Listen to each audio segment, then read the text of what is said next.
If you use really complicated sounding vocabulary in your IELTS writing, will it guarantee you a high writing score? Maybe, maybe not.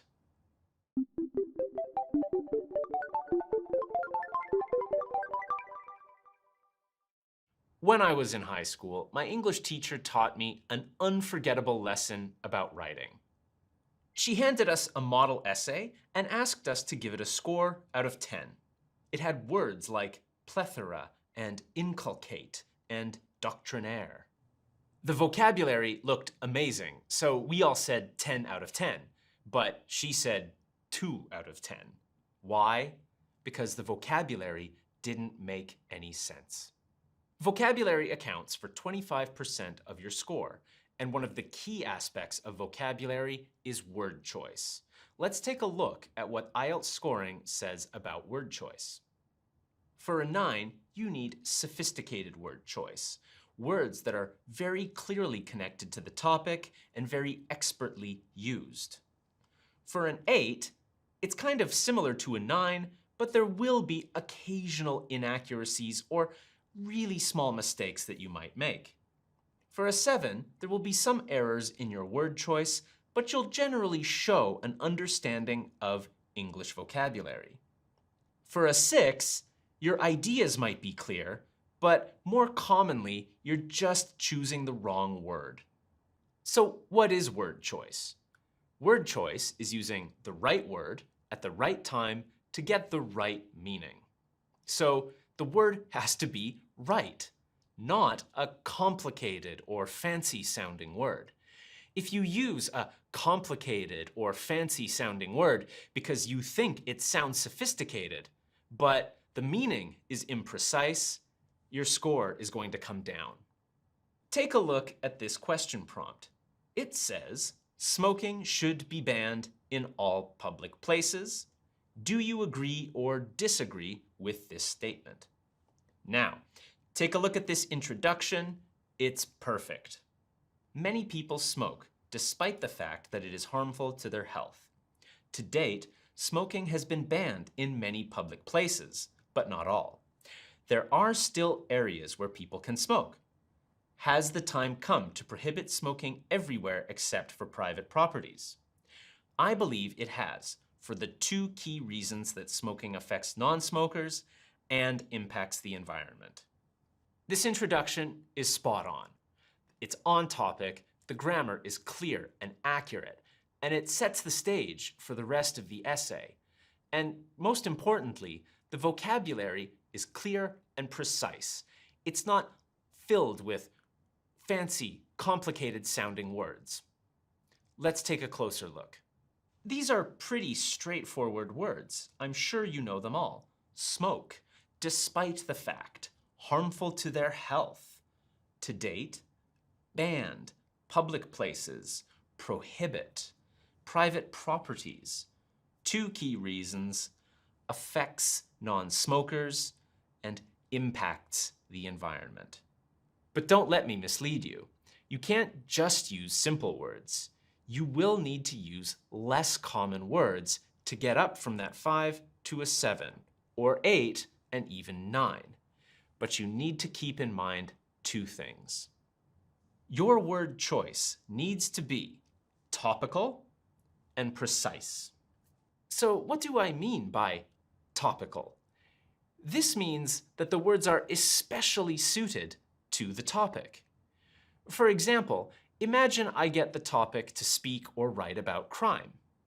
Then you might use words like these: commit a crime, criminal, inmate, homicide, incarcerated, judge, jury, justice system, juvenile delinquent, law, offend, reoffend, prison, recidivism, recidivist, recidivate. This is what I mean by topical.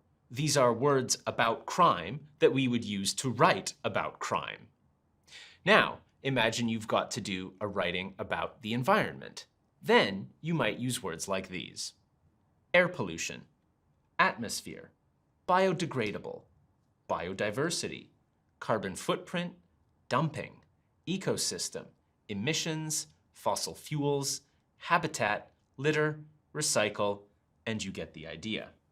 If you want to learn more topical vocabulary, including words related to education, then you can download the topic toolkit from the link in the description below. It will also include a model essay and IELTS speaking topics to practice with. And keep in mind that if you sign up to E2 Test Prep, you get 20 topic toolkits on a variety of topics with word lists, model essays, and speaking prompts. Topic-specific vocabulary is critical, but you can't just throw these words into your writing and think that that's going to get you the high score. You also need to be precise. But what does precise mean? Let's take a look at another paragraph with imprecise vocabulary. Cigarette inhalers not only disintegrate their own physical condition, but also the robustness of others in their vicinities. Inhaling the exhalations of smokers, also known as passive smoking, has long been known to be cataclysmic to non-smokers. While it is intractable to cease passive smoking from transpiring inside smokers' own dwellings, it can and should be stopped in communal places. Effectuating an unequivocal prohibition on cigarette puffing is a single way to accomplish this, which would improve everyone's state of health. We fix this stuff at E2 all the time. It looks like it's sophisticated and really advanced, but it's actually really difficult to read and understand what exactly the writer is trying to say. Let's take a look at the scoring for this writing. This essay was filled with poor word choice. It would be lucky to get a 6. Let's take a closer look at this student's word choice.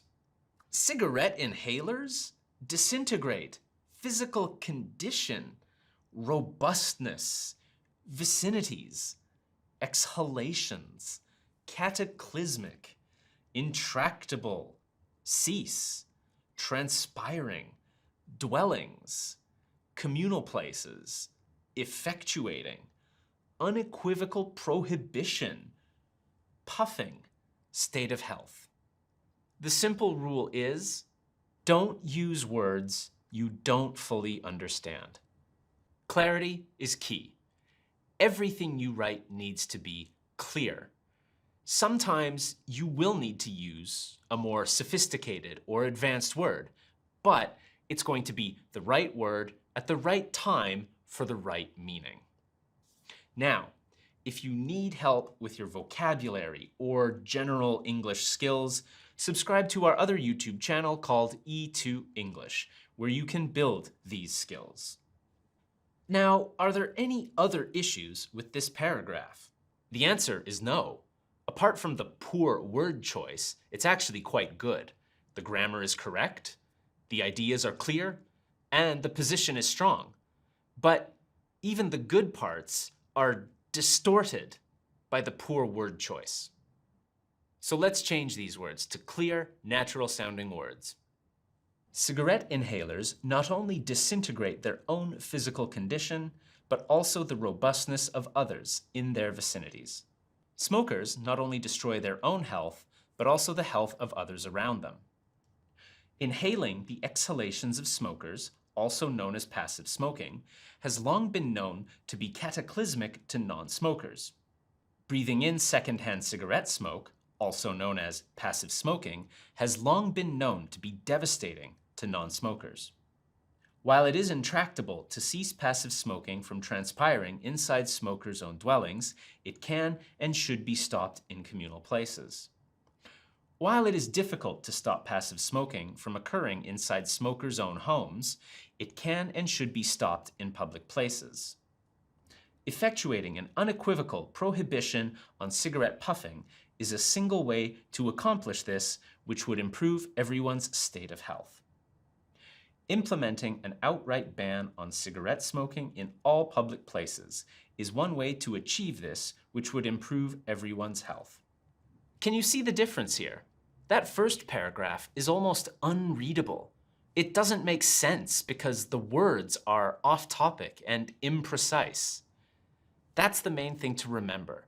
The word choices you make must be on topic and precise. So the clear paragraph is going to get us an 8 and maybe even a 9. Let's do a little more practice so you can be confident. Let's take a look at the next paragraph.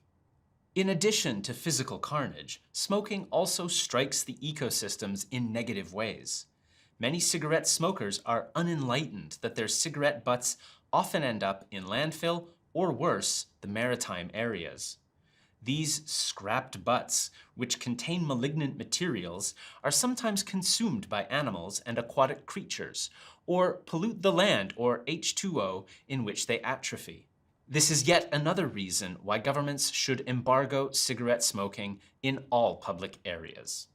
Yikes! Again, great ideas, great structure, great grammar, poor word choice. Let's clean it up.